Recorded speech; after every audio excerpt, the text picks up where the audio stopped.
Hello and welcome, I'm Liam the Music Reviewer, and this season is continuing with the top 15 EPs of 2018. I've been looking forward to doing this, especially because this is the first year where I've actually made the effort to listen to more EPs, keep track of the ones I've listened to and liked. And yeah, we'll just get into it. There's not really any specific rules other than one EP per artist. This one really came into talking about one artist in particular this year. But we'll start off at number 15. We've got The Weeknd with My Dear Melancholy. I don't think this is a return to form because Starboy was actually good. This EP holds some of The Weeknd's best material I've heard in ages. He's returning more to that kind of OG House of Balloons trilogy sound, and yeah, Call It My Name, just so much passion driving that song.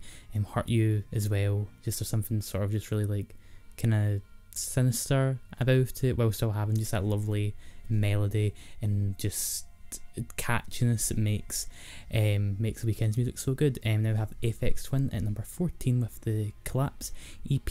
I think it more than makes up for that Cheetah EP that came out like 2016, 2017 was it? I can't quite remember, and I'm kind of don't want to remember it because this one is just such a huge improvement. T69 Collapse is one of the best songs that he has put out all of this century. MT1 is kind of like a throwback to that Richard D. James album era, and then First 44 was quite a soothing song. I've just kind of grown, I'm more warm on this as I was when I reviewed it. Up next at 13 we have Peach Club with the Cherry Baby EP. This has been a hugely underrated release that I would implore you guys to give a go. I'd implore you guys to listen to all these EPs that I'm talking about today, but this one I don't think I've seen really anyone talk about in the music reviewing circle. It is kind of it is a girl rock EP from this Norwich act, and just the themes of liberation, the performances on here, they just feel so fueled by rage. There's just, it never seems to like topple them, even though it seems like at any point it's just going to get too much for them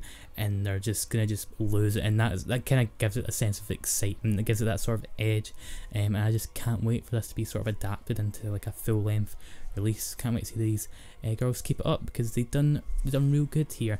At number 12 we have S. Reedy with And Here With You I Am. I talked about this in the latest roundup, and this is like a hip hop release with more of like a noughties all rock flair, and I did say that his vocals at times sound quite Tom DeLonge, which can make or break it for some people, but for me it definitely made it. I think sometimes the vocals can be a bit rough, but that only adds to sincerity, and S. Reedy himself has just so much poignancy to what he has to say, and I just found myself really captivated by this entire EP. I was just really surprised. I wasn't really sure what I was expecting of it, but thankfully I came out of it being quite positive. Number 11 we have Raven Lenae with the Crush EP.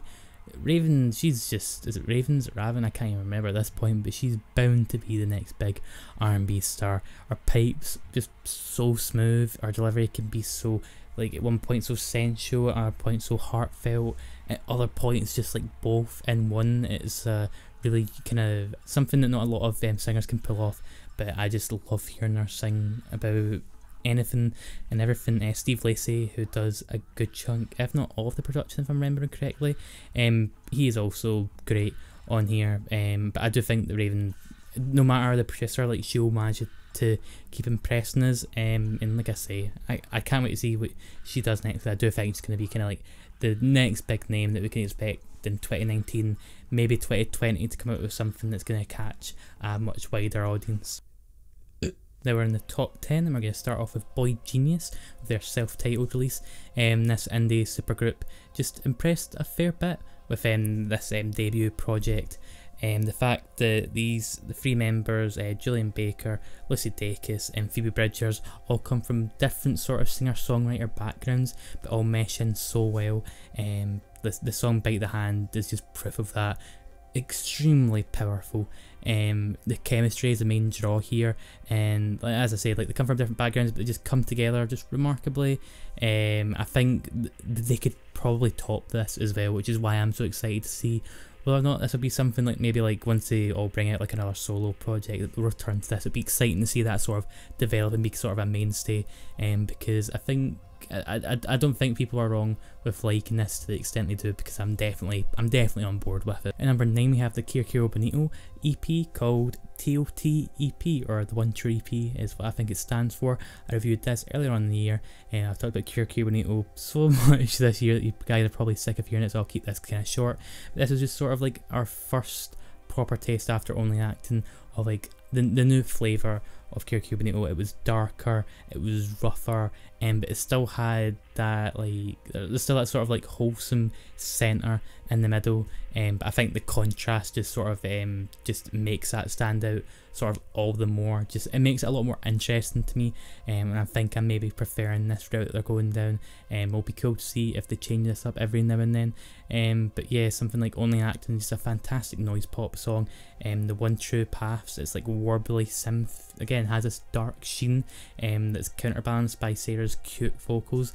Yeah, just a really nice EP that kind of like kept fans sort of like pleased until we finally got Time and Place. Number 8 we've got Black Thought with Stream of Thoughts Volume 1 and 2. I did say that it would only be one release per artist, and this is basically the whole reason why, because I really couldn't decide which one to go for. I do think that 2 probably nudges it for being the better one, just because I think there's a big improvement in terms of production. It just feels a lot more lively. I think Black Thought just kind of suits it a lot more, but the consistent factor in both of these EPs is that Black Thought is just on tremendous form. His whole insight, his commentary, I think he's just masterful at it. This is why people hold him in such high regard, why they think he's just so legendary. I will say that Volume 1 feels a lot more compact, so I think that probably will get more playtime from me in that way, whereas with 2 I might not return to it as much, but I do think it probably will be more satisfying because of that production upgrade. So yeah, I really couldn't decide which one would be the better one here, so I'm just going to give both of these EPs a number 8 spot. Hatchie Sugar and Spice at number 7. What a gorgeous, gorgeous album this is. I don't really need to say much else other than that if you've already listened to this, but if you haven't, Hatchie is just putting together some of the best dream pop at the moment. It baffles me how a song like Sure is made by someone who's relatively new, because in terms of quality I'd put this up alongside people like Beach House, the Cocktail Twins as well. Like, this is really, really nice dream pop, and the rest of the EP is just as dreamy, just is lovely and soft and warm. She just really seems to know how to walk that thin line of like inspiration and copycat. Just this whole EP feels just fresh, sweet, full of heart. Get on it as soon as possible. Now, before we break into the top 5, at number 6 we have Dizzy Rascal with the Don't Gas Me EP. Don't Gas Me by Dizzy Rascal. I would not have expected to have like a good level of fun or enjoyment from a Dizzy Rascal project in 2018, let alone have it be one of the best releases of the year. And lo and behold, that is exactly the predicament that we found ourselves in. This is the better timeline to be in, all things considered. The energy that Dizzy just manages to have and present on every single line on this over this entire project, just he feels refreshed. He feels like a brand new rapper, which if it's the first time you listened to Dizzy Rascal project, maybe you would have thought that if you didn't know the context. But he's like been a mainstay in grime, and he shows why he should be taken seriously again, why he deserves to have that praise. Like, if basically he continues what he's doing on this, then no one will have any excuse to ignore him. The Fidget House production on the title track is remarkable and just gets you going. One of the biggest kind of like tunes of the year. And the rest of the EP, like I was going to say, is it manages to keep up that entertainment, especially the Skepta song, Get My Money Right. Just another huge highlight. Keep this up, Dizzy, because you're doing so well with this. Now we're in the top 5, and at number 5 I'm going with Igloo Ghost with the Clear to My EP. Still Mo Good was good. I think it was good. It was flawed, but I had a good time with it. But Clear to My, oh man, this was just like the progression I wanted to see from that Neo Wax Bloom sound, and it's resulted in some of the best songs that Igloo's put out as of yet. New Vectors, first time I heard this I was tearing up. It was genuinely that beautiful. The technical prowess and the ear for attention is just remarkable. I just really can't comprehend how it kind of builds on those like previously established quirks of his sound, and even though I can like kind of tell like, oh, that's from that song from Neo Wax Bloom, it's still like, it still feels utterly new. It does, like I say, feel like a proper evolution. There's rapping on this as well. That's it's made up like in a language that Iglo just decided to make up, and it just adds an extra layer to it as well. I can't really think of an artist at the moment who adds so much character to their work in all these different ways. So yeah, I really couldn't ignore this one. At number 4, we have Petite Noir with The Black House. I saw this guy when he supported Young Fallers on their recent tour. I was already praising this EP beforehand, but after seeing that live, oh man, like I cannot refute just how good this is. You might recognise him from the song Rolling Stone from Danny Brown's Atrocity Exhibition, who also makes an appearance on here. But that song was really moody, and besides Beach, which also just has that sort of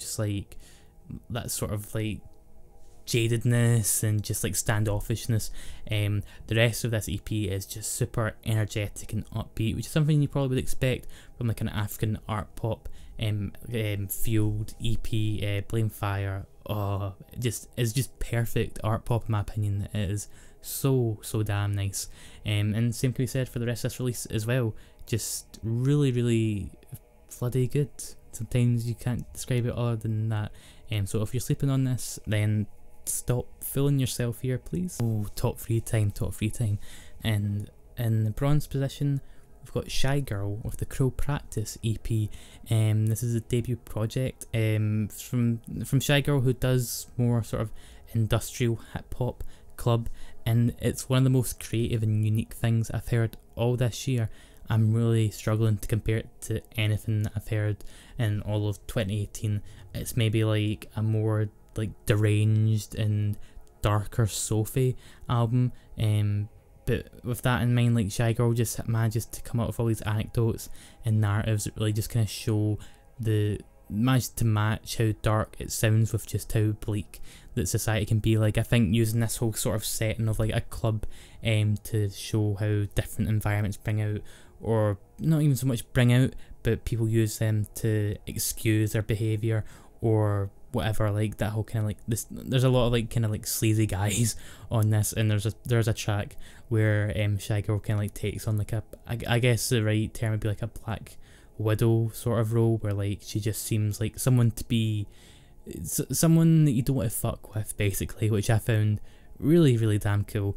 And yeah, like dark, foreboding, just something not to mess with. That's kind of how I would describe this EP in general. Just something that put your headphones on, turn all the lights off. This is going to be a really interesting experience for you. And in the silver position at number 2, we've got Andre 3000 with Look Ma, No Hands. I have not seen this on anyone's EP list, if I'm remembering correctly, and I have no idea why. How the fact that Andre 3000, people have been waiting for solo material from him for the longest time. Andre 3000, if you don't know, from Outkast, one of the biggest rap duos ever. So you would expect if he was to make a solo project that it would be more in that vein, but no, he went and decided to make an avant-garde jazz project. And not only that, like that, maybe some people would think, oh, that's a curveball, that alone is merit enough to praise it. It's a really good one as well. I'm not going to try and make myself out to be like a jazz expert or anything like that, but the compositions here just feel hyper detailed is maybe the word I'll try to use, which makes me sound like I'm like a creepypasta or something. But like over the course of like 17 minutes, just like the clarinet that used on here, I think at points has made me trying to kind of go for like a car crash sound, and then there's uses of like bass, which kind of goes back and forth to make it sound like a conversation's going on. I've still not quite kind of realised what the whole narrative in that song is meant to be, but the fact that with no words at all, I'm getting a feel for like different moments in Andre's life, I just find really impressive, and it just sounds beautiful, and I was just really astonished by it. Me and My is the other track on here, and just leaves you to like soak in all the pain of losing both your parents and reflect on something that you just never get to relive, and just how you won't even get to talk about it with the people who are involved. And that bit at the end where like he's going, it goes like Me and My just fades away, like sort of like how you go so long without knowing or you know somebody so well, and then just they've passed away, and it feels like that memory sort of fades, or like what you remember of that person bar the huge memories. It was really devastating. It had me tearing up quite a fair bit. It feels like a passion project. It's probably why we've had to wait so long, because we've only really heard Andre in little bits here and there, like Blonde and whatnot. This is worth the wait. This was worth the wait. But there was one project this year that just trumped it for me, and if you guys have been watching this channel attentively, then you'll know what it is. Number 1, Jenny Hval, The Long Sleep.